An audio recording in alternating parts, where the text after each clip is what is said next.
This edition of Online with Richard Sandoval, a production of Hispanic Lifestyle, is supported by Union Bank, building a responsible future for their clients, communities, and colleagues. For more information, visit their website, unionbank.com.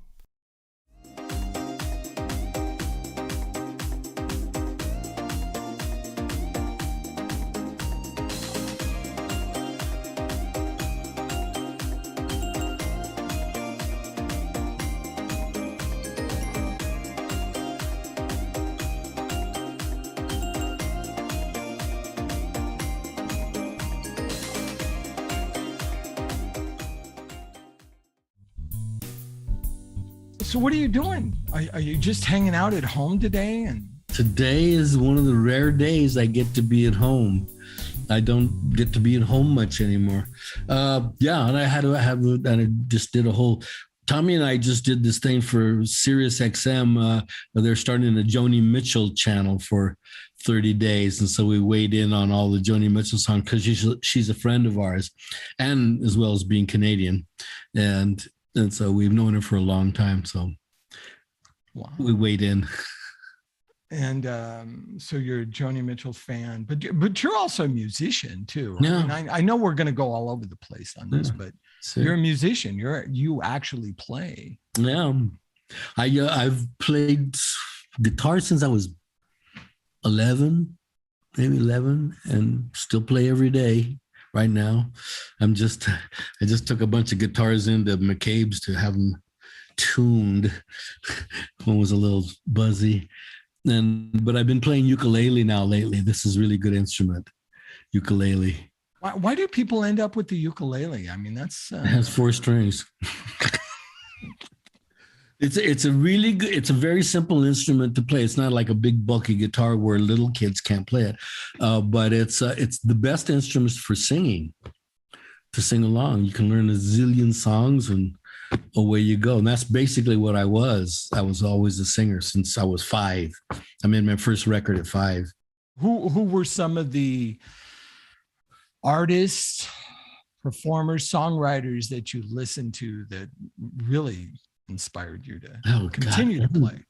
Everybody that sings. I sang little Mexican songs, because I could sing in tune at an early age. I was almost 5. I could sing squeaky little voice, but in tune, So my mother had this friend Abel, and he had this little record company. He used to record neighborhood people, and issue records. It was acetates, and so he had me sing songs into like a big RCA Victor kind of megaphone there.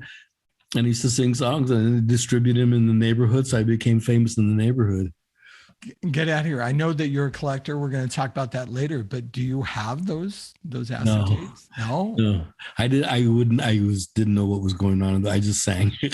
Oh, how funny. You think about all the stuff that you have kept over the years and the stuff that you throw away. I mean, you got to throw away something. So. I didn't know the difference between keeping and throwing away at that point, but I soon learned. I was a collector of something all my life. I mean, from marbles, baseball cards, matchbook covers, whatever. I collected them, and because I had a passion for like organization and to get the whole set and all that. Which is really kind of counter to the character, the personality that you assume once in a while. And yeah, it's very different. I was a very kind of academic little kid. I was an altar boy, a choir boy, a scholastic, and my cousins and I there was 4 of us, and we were all pretty bright kids, and we went to Catholic school, so we had that in common. And so very early in the process, Louis, my oldest cousin, started us learning stuff, and he would assign us topics to go out and learn and bring back to the group, so we would, be super smart. And so that's how I learned about art. He assigned me to learn about art and bring it back to the group. So how do you do that? Well, I don't know. Go to the library, I guess. So I went to the library and took out all the art books that they would let me take out. And the other ones they didn't let me take out, I just looked at them there. So by the time I was I don't know, 12. I knew pretty much all about Western art. I knew who, Leonardo da Vinci and Michelangelo and Cezanne and all those people because I looked at the pictures. I didn't necessarily read the text as much, Right. but I looked at the pictures, and so because I could walk around in a room and pick out the Cezanne. So with this, I had a flow here and you're throwing me off here, but is this when did the whole Chicano art become a passion for you? Did it's just something that touched your soul and you wanted to start collecting pieces? Well, when I got to the point where I actually could afford to buy art, Okay. I was in Cheech and Chong and I had money, and so the kind of the first. I didn't know a lot about contemporary art. I knew about classical art because that's what I was trained in. I was married to a painter at the time, and she says, "Well, let's go. I'll take you to galleries on the West Side, and I'll show you contemporary art." So okay, so the first contemporary art gallery I went to, they were showing some Chicano paintings, and right away I knew what they were because I knew what they were based on. It's like if like you're hearing Elvis Presley or something for the first time, there's all these other musics in there. There's blues and bluegrass and country and R&B in there, and so I could see the same thing in the painters. Oh, that's a little bit of Michelangelo, and that's a little bit of Andy Warhol, and so I recognized right away that hey, they're really very good painters. They can actually put it on, and so why aren't they getting any shelf space? How come I never heard of them? Why aren't they in the museums? Why aren't they in the galleries? And so I was a dangerous guy at that time because I knew what the art was. I had money to collect it, and I had a celebrity in order to proselytize for it. And that's what I did from then on. I have seen other interviews that you have done, and you just have this massive collection of art and specifically Chicano artists. As you collected it, you needed to find a place to store this. So take me to where we are with the Cheech. Okay. Well, at first, I just collected some. I needed something green to go over the couch, it's like, oh, that's kind of green in it. I can use that. And so then I started collecting them. But then my mania, and it is an addiction collecting, no matter what you collect. If you collect stamps or, it's an addiction. And so I started collecting Chicano art because I had the money to do it. And also I started meeting all the artists. So it was a very personalized collection. I talked to all the artists. They became friends of mine. They would show me works in progress, and then they would introduce me to all their other Chicano friends that were painters. And so I was dialed into the middle of that artistic community right away, and they because I was an artist, of sorts, and so we had really good friendships. So I started collecting their art, and so then I couldn't fit any more paintings under the bed, and so I had to get storage. And I came to the conclusion that you're not really a collector unless you have storage, because that's the deal, man. Because that's when the mania takes over, and so I started collecting all this stuff, and without any kind of publicity about it or anything. Right. Then my friends that I met in the art community during that process said, well, you got to show this. You got to show this. You have enough things and it's really significant. You got to show it. Well, how do you do that? Well, I don't know. I can go get hooked up with a museum. Well, how do you do that? And so I started slowly being integrated into that process of meeting people in art galleries, meeting people in museums, and started to do. So when I came up with the idea, I had a large collection at this point. And well, how do we do that? So, well, you can do this, but you have to have sponsorship in order to move the paintings from one museum to another. It costs a lot of money to do that. Oh, yeah. Yeah. I don't mean to interrupt you, No. but now I'm going through the history. Didn't you do something great? Oh, God, it was probably one of the best packages I ever received. Wasn't it with Target or something? Target stores. Oh my goodness. They sent out a beautiful, I probably still have it around here Yeah. someplace, a beautiful packet, PR packet, right? Yeah. Press Red packet. velvet. That's where I was looking. Oh, that was beautiful. It was, because well, how do you get a sponsor? Well, you go out to these corporations and you ask them.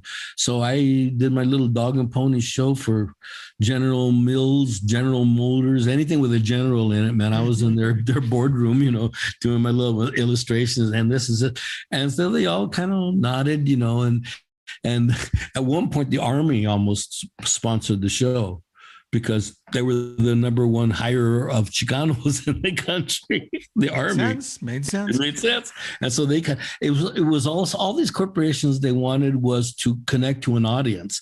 What is the coolest way or fastest way or most efficient way to do that? Target stores, finally, I went to them, and they were very hip, a company, and they wanted to reach that audience in a very hip way. And so they saw what I was trying to do, and I was trying to launch this big art show, and I had some museums lined up. And then they said, okay, well, we'll and Hewlett Packard at the same time, they provided the seed money to produce the first show, and it was both a painting show and an interactive a show, a 5,000 square foot interactive show of how Mexicans entered the country and then entered the workforce and then into the intellectual thing and painting and arts. And so it went on at the same time, but it cost a lot of money to do this. Right. And so I made a commitment at the beginning that I would only play major museums, because I was not going to compete or preach to the converted at that point. I wanted to introduce this art form to the mainstream.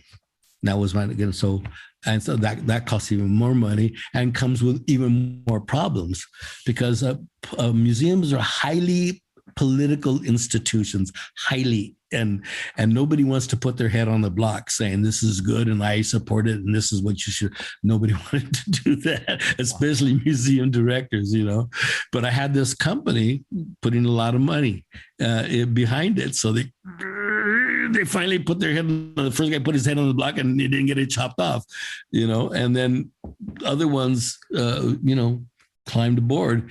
At the end of the process, we toured the first show, Chicano Visions, for 7 years, 14 major museums, the Smithsonian, LACMA, the De Young. I remember all this. Yeah. I mean, it was a high level. I'm looking for the word, high level production. I mean, it wasn't, let's just throw these paintings in the back of a van and show up for it was a gigantic event. Yes. It was a gigantic thing, man. And the funny thing is, because the home of Chicano art really is Los Angeles. That's where it first started. And all these artists gathered together and identified themselves as Chicanos. And they had this a particular, an individual story to tell. From the time I started raising money for this and actually getting on the road to the time that LACMA, Los Angeles County Museum of Art, joined up, that was 10 years. That period was just 10 years. And we were only halfway through. We started in 2002, something like that, the first show. But from the start of, hey, wouldn't it be a good idea to actually being on the road, that was 10 years till it started. So you have to be dogged in your determination to do that, but some things I'm sure that you assumed, like we all do, there would be a slam dunk. Hey, this is a great idea. Why aren't you jumping on board? Why is this difficult? The idea was a slam dunk. The implementation of it was like, okay, don't whip me anymore. Please, or whip me on the front, because they've been whipping me on the back. It was like, it's very hard, because they're highly political institutions, and they don't go. They proceed at a glacial pace, let's say, man, because it's the final imprimatur of acceptance by the community, by the art intellectual and or community, and for the art community, and they don't do it lightly, you know. So, but have these anti-establishment basically at the beginning, Chicano artists, and they didn't want the museums didn't want to get picketed by other Chicanos, which is what always happened at the beginning, not of our show, but anytime they were showing Chicano shows before that. You know, because the one group that didn't get included in the show picketed the other group, you know. And so you didn't have enough women, or you didn't have enough barbed wire in your paintings or something, you know. And so it was tough, man, you know. So I was the one guy I was destined to be anointed in this, because I was the only guy that everybody didn't hate at the same time. Well, that's a hell of a thing to put on your business card. Yeah. So you go from on that, the tour, getting some acceptance, some recognition, to having a museum. Yeah. And that next part, after we did the Chicano Visions tour, and that which took 7 years. And that's a long time, you know, for major museums. And then I said, well, where do I go from here? So what I wanted to do, and I found that there was a need for, is to play smaller museums, because then, number one, they didn't have such a long lead time to get the show accepted into the museum. Usually big museums, it's 5-7 years, you know, before when they put you on the schedule to actually when you put the paintings on the wall. So I said, how can I subdivide this collection into smaller units that can play smaller museums, and we can get it accepted quicker, and we can get a lot of. So what I did is I had little categories of works on paper, works on by women, works about religion, works about this, you know, and they were all separate categories, and I could send those small paintings. I send those out, you know, and at the end of the whole deal, we had played over 50 museums. Wow. With this collection, which is throughout the United States. Yeah, wow. Which is unheard of, because the museums don't want to show private collections. And I understand why, because their thinking is, hey, you're going to have this big collection, you want to show it in a museum to raise the value of it, and they're going to sell it, and you're using us for a sales agent. And that was never my intention. I've never sold a painting. I just collected them. And so when you establish that after a long time, right? You know, reputation, you earn a reputation in the industry. Okay. Exactly. And so, 50 museums, that's really, I don't know if there's anybody who's done that. Any major collector that, you know, put 50 museums with their collection. There's most collectors, they donate some paintings to an established show, but this was a doper comedian, and that was a big deal when it first started, man. You know, because I had to go. I opened the show, the very first show, Chicano Visions, in San Antonio, which was the other center of Chicano art, you know, outside Los Angeles, San Francisco, and there was a lot of opposition to not Chicano art, but to me being this, because their point of view was, especially among the academics who had PhDs in Chicano art and unpaid student loans, you know, that who is this guy, this doper comedian, this lowrider, to come in and say what's up with Chicano art. So there was a real, and they wanted Chicano art to be just one thing. And so when we were in San Antonio, once they started opening the crates, it all changed. Oh, okay. Right there. Stereotypes. Oh, yeah. I mean, let's actually talk about that. They had a perception of you. Sure. And there's the whole Chicano thing. Yeah. I guess I'm looking for a little wisdom, if you will. Mm-hmm. The character that you play in many of your movies and comedy mm-hmm. albums versus the real you, mm-hmm. The businessman, the entrepreneur. How do you? I know that you've experienced that. Can you tell me a story of when you're talking to somebody at one of those companies that start with the G and mm-hmm. they realize, oh, Well, this isn't the guy I saw on TV. Yeah.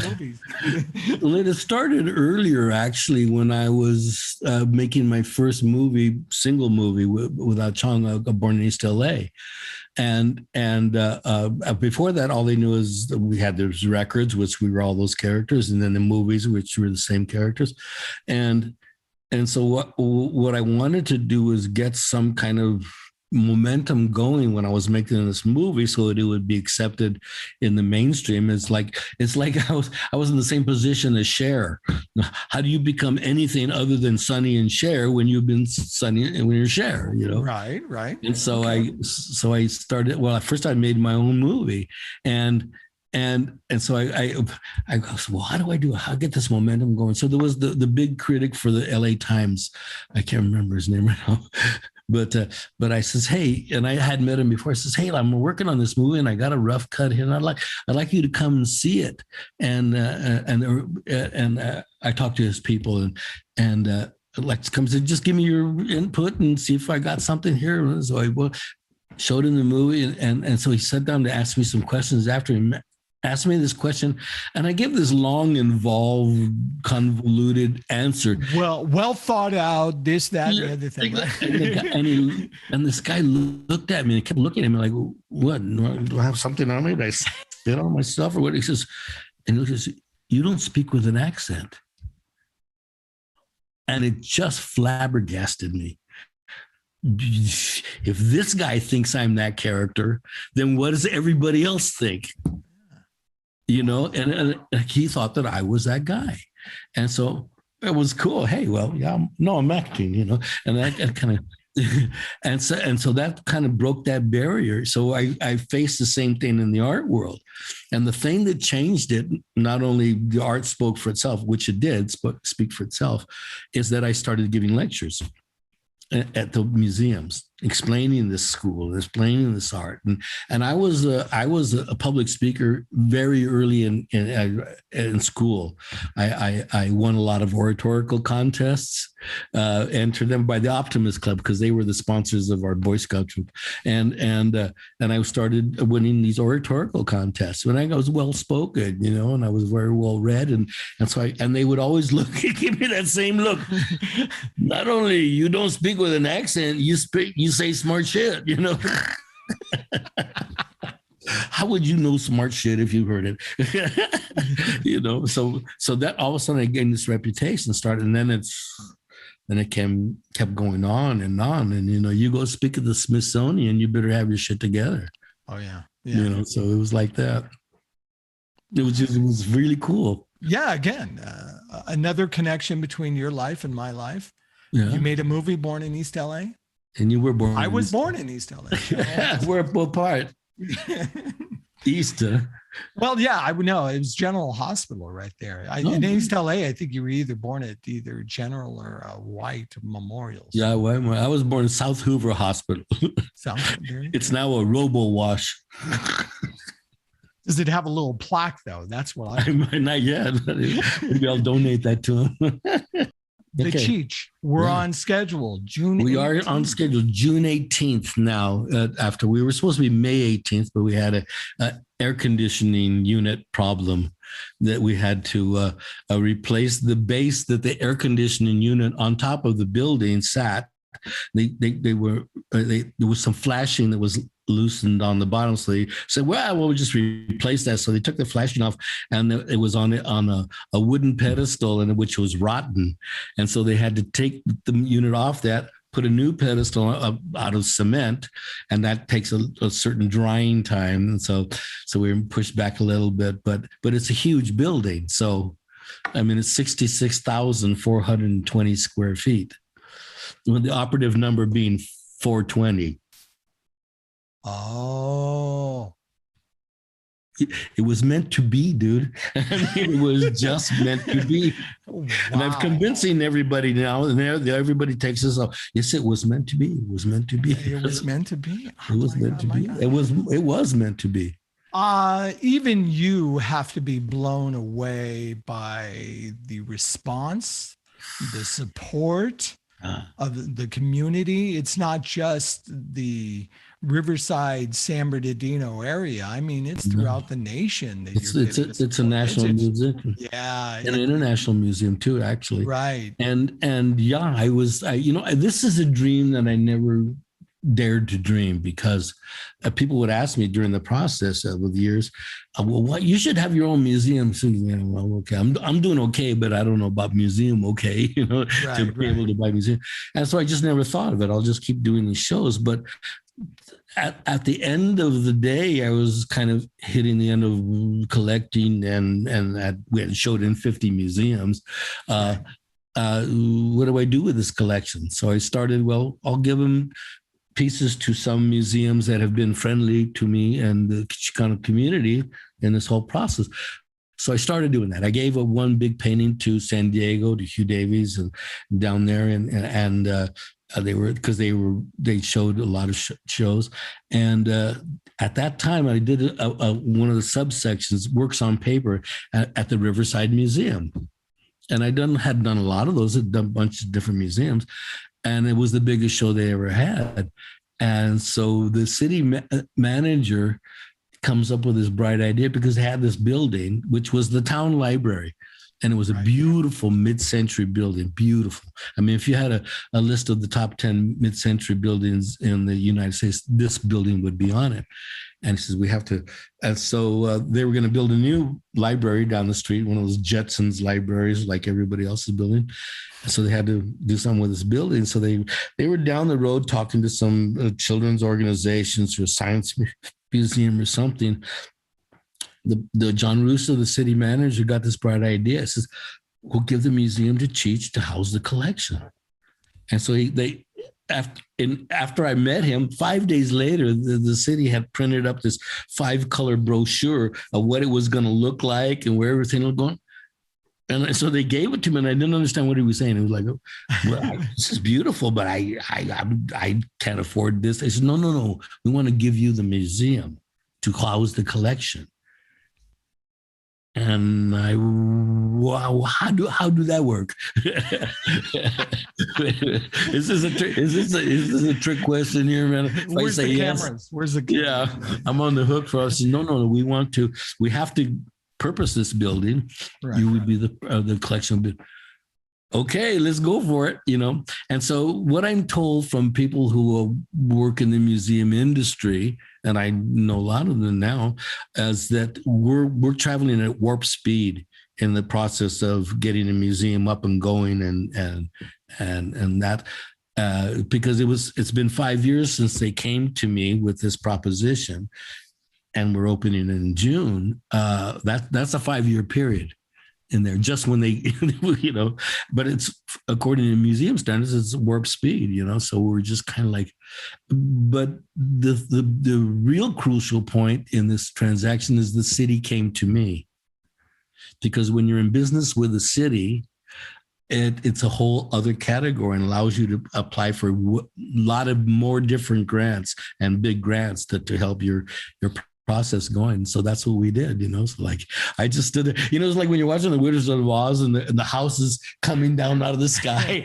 and that's what I feel like. I just stand on the X and the house is going to fall on you, man. So I'm watching it come down, And so that's what it was. And so but because it is the first Chicano museum, and because Riverside and the Inland Empire is 52% Chicano, identifies as Chicano, was a perfect fit. And at the end of the day, isn't it nice to go to some place that actually wants you? No, really, we have a place for you. We want you, instead of, all those doors you knock on and maybe they don't want you. We could take you next week if we have availability. Yeah, it's that's it. I mean, and I was flabbergasted, really, because like, okay. And I crept along very, very cautiously. Is this a trick? I would have to think so. I mean, you've I hate to say it, you've been around the block. Yeah. So yeah. I'm excited. I plan to be there on June 8th. This is the thing. This is the defining line that it's real. It's because when you give them the paintings to put, They belong to the museum now. They don't belong to me anymore. Wow. You know, I never really, wow. I never really thought about it like that. yeah. No, you give them to the museum under their protection, but you have to give that to them. You know, I can get a tax write-off. I will. I was going to say, yeah. If I live to be 350, I will never be able to take full advantage of the write-off, man. It's just, you know, I gave them a lot of art, but they gave, you know, but you have to give it to them. Okay, these guys better be on the up and up. Wow. Yeah, but so far they have been wonderful, and I happen to know several of the people that are involved with you through this and the city and the what have you. I mean, seriously, they're just loving this. They really are, and I think it's going to be a great thing, not only for the, like I said before, the local community, but nationwide, internationally. Yeah. It's a win-win-win all the way around here. It's also not just an art museum, it's a cultural center too. We have a lot of different aspects to the culture. We'll have a film department.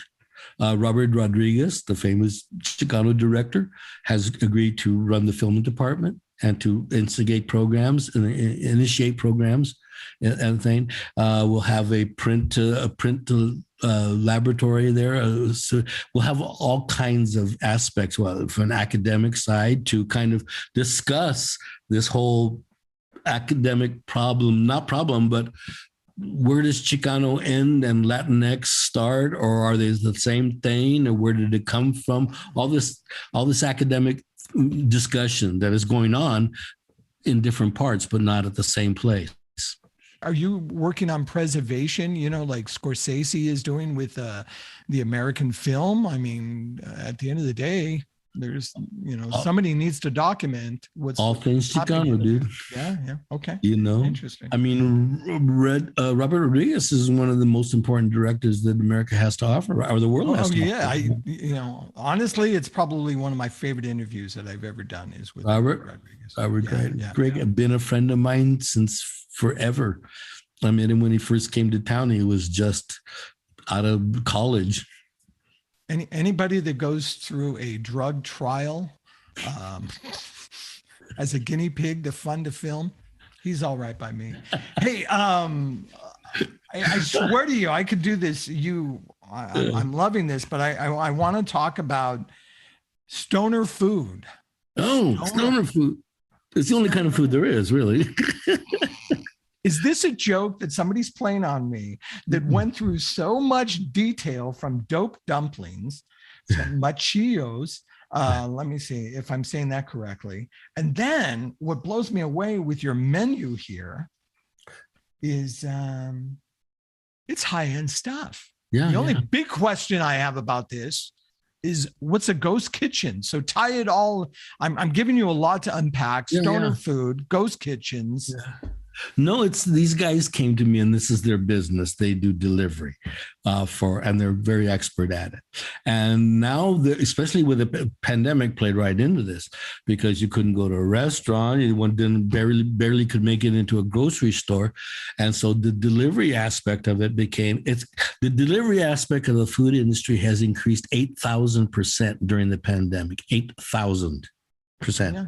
Oh yeah. And so they says, perfect. Our angle is we're open till 3:00. We'll deliver till 3:00 in the morning. And you're being a stoner or being an artist or being an accountant or whatever. It's just the angle they put it. But it's a place to get really good food at like 2:30 in the morning, man. I would really like those dumplings that I can only get at watching, or whatever the thing is. So, but we're working on a whole Asian noodle section right now that we're going to introduce in this thing because I love Asian noodles, and so we're just about to launch it, and we'll see. I'm sure I'll find some pictures of this, but let me be clear. The titles of some of the items on the menu: roll 1, buffalo chicken with blue cheese egg roll, and smoked cheddar with Southwest Ranch. Isn't that nice? Far out, far east, red pepper and tomato curry, naan bread, pizza with herb and salted pulled chicken, goat cheese, and garlic. Oh man, huh? But you can get it at 3:00 in the morning when you just need it. I mean, come on. I thought it was going to be hot dogs and nachos. A weenie that you heat up yourself. Exactly. Franks and beans. Oh No, this is these guys. That's what their angle was. You know, you can get good food early in the morning. I just, hey, that's for me. You know, I'm really. So I hope this it is. goes. I can order this stuff now, is what you're saying. Yeah. I'm thinking like next week we officially open up, but all over. It's not just in LA. I was going to say, when you say all over, are you talking about? I could get this in Miami. I can get this. You will be able to get this in Miami very quickly. Ghost kitchens are set up. Basically, there's not a restaurant around them. It's just just a kitchen. Right. That can prepare all this stuff. They have all the ingredients there. You know, they don't have to seat people. They don't have to, have couches or tables or anything. They just have to prepare the food. So you prepare them near to where you want to deliver them. They can cook anything you want. No way. I mean, this is taking the whole food truck concept to a whole new level. Yeah. Convenience is the convenience. Thank you. You know, man, trucks are great. I'm going to lose all my supporters of restaurant, but I could tell you right now, we just got back from Hawaii, and the eating experience, I want to support these local restaurants, but I don't know. I mean, the heat and serve concept, number one, and then you maximize the fact that, I used to pay $2.50 for an enchilada and rice and beans, and now I'm like $20 for. That's what the beauty of this thing, and it'll all depend upon if people can get it in a timely manner. It's still hot when it gets there, right? And it tastes great, and you can get it at 3:00 in the morning. All right. Even if you're waking up and I need something to, before I go to work, and I definitely know I'm trying it. You'll love it because I know I've tasted the food and it's really good. I used to cook in hotels. I'm in Canada, in hotels and those kind of restaurants. So I know kind of the kitchen deal.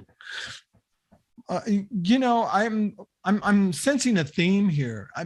Honestly, how involved are you in the day-to-day operation of being Cheech?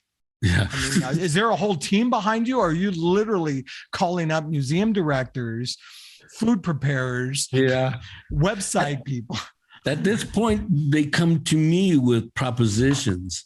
Museum things, I didn't, when it was that start, I didn't know how I know how to go into a museum. That's about it. Right. But people that whose business it was, I connected with to do these big kind of shows. Because Target stores poured millions of dollars. I was into this. Yeah. Because it worked out for them. They hit the audience they wanted to hit in a very hip manner. So everybody, I love Target stores. They have great stuff, really hip stuff, or reasonable, and they're everywhere. So, and so they came to me, but they came. But it took a lot of tap dancing and a lot of corporate boardrooms to get to them. Well, once and that's proof. I would like to see more of it. Honestly, I'd like to see more corporate support. You have been more than generous with your time, but two last questions, I think, sure. And that is longevity. I'm not trying to imply that you're old by any chance. I am. But my goodness, what a life you are living. I mean, I off camera, I told you what an impact you have had, as a fan watching and appreciating your work on me, but to yourself, I mean, could you have imagined, did you lay out a career path that would take you to where having a museum with your freaking name on it? My dad always raised me, and he said, I remember the day he took me into when I was like 12, 13, and he says, Richard, That's my name.